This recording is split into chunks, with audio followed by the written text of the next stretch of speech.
Hello friends, दोस्तों आज मैं आप लोगों को चौरचन, जिसे हम चौठ चंद्र या चौठी चांद भी कहते हैं, उसकी पूरी पूजा विधि विस्तार से बताऊंगी।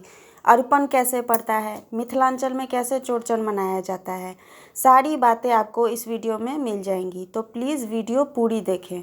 दोस्तों, भाद्रपद मास की चतुर्थी तिथि को चौरचन मनाया जाता है। इस बार 2022 में चौरचन 30 अगस्त दिन मंगलवार को है। इसी दिन हरितालिका तीज व्रत भी है। मिथिला में गणेश चतुर्थी के ही दिन चौरचन मनाया जाता है। इस दिन दोनों देवताओं की पूजा होती है, गणेश की और चंद्रदेव की। चंद्रदेव की पूजा हम शाम को करते हैं, वहीं चौरचन की पूजा होती है। कहा जाता है कि इस दिन गणेश के साथ साथ चंद्रदेव की पूजा करने से व्यक्ति को किसी प्रकार का कलंक नहीं लगता।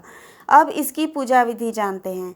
इस दिन घर की सबसे बड़ी महिला, बुजुर्ग अपने परिवार, अपनी संतान के लिए पूरे दिन निर्जला व्रत रखती हैं और चौरचन का पर्व मनाती हैं। इस दिन नियम निष्ठा से नहा धो के पवित्र चूल्हे पर शुद्ध बर्तन में पकवान बनाए जाते हैं। पवित्रता और शुद्धता का इसमें विशेष ध्यान दिया जाता है। प्रसाद को जूठा नहीं किया जाता। दिन में खजूर, पुड़किया, मीठी पूड़ी जितने तरह के पकवान आप बनाना चाहें बना सकते हैं। मिठाइयाँ, फल, पान, सुपारी सब कुछ डाली में रखा जाता है। इस दिन मिट्टी के बर्तन में दही जमाने का विशेष महत्व है। चौरचन के दही का स्वाद ही कुछ दूसरा होता है, लेकिन मिट्टी के बर्तन में। चावल की खीर बनती है। ये सारे पकवान जो व्रती हैं वो ही बनाती हैं। खाना खा के ये पकवान नहीं बनाए जाते।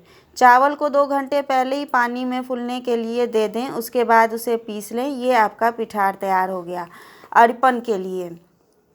शाम को फटाफट आंगन साफ सुथरा करें और इसी पिठार से चौरचन का अर्पण बनाएं।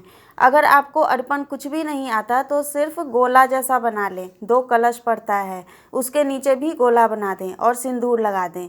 कोई ज़रूरी नहीं है डिज़ाइन ही बनाना है। जिसको नहीं आता है उनके लिए कह रही हूँ, और जिनको आता है वो तो अपना अच्छे से बना सकती हैं।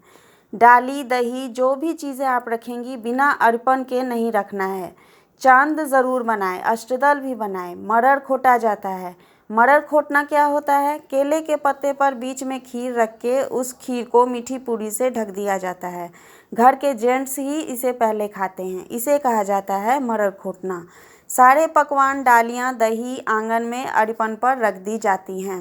हर डाली में या पीतल के सराय में 5-5 करके पकवान रखे जाते हैं। फल, मिठाइयाँ हर डाली में होनी चाहिए। पान, सुपारी, अक्षत, थोड़े फूल हर डाली में देके रख दें। शाम की पूजा के लिए फूल, चंदन, अक्षत, धूप, दीप, रोली, जनेऊ, दक्षिणा, तिल, जौ ये सब रख लें। सब में तुलसी दल देना ना भूलें, डाली सब में। शाम को व्रती नियम से नहा के नए वस्त्र पहन चंद्रदेव की पूजा करेंगी। पूजा के बाद जितनी भी डाली, दही, पकवान हमने आंगन में रखे हैं, सारे एक एक करके चंद्रदेव को देख के चढ़ाएंगी। और अंत में घर के सभी सदस्य हाथ में कुछ ना कुछ लेके ही चंद्रदेव के दर्शन करेंगे। इस दिन खाली हाथ चंद्रदेव को नहीं देखा जाता। हाथ में कोई फल वगैरह लेके ही चंद्रदेव के दर्शन करें और उनसे आशीर्वाद लें।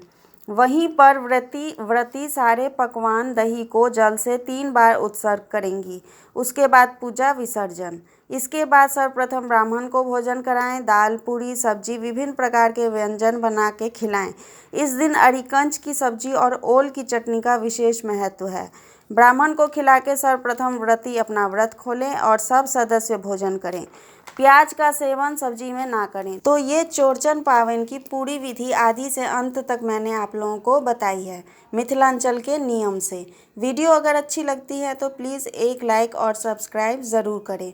आपका एक लाइक और सब्सक्राइब हमें और उत्साहित करता है अच्छी अच्छी वीडियो बनाने के लिए। धन्यवाद।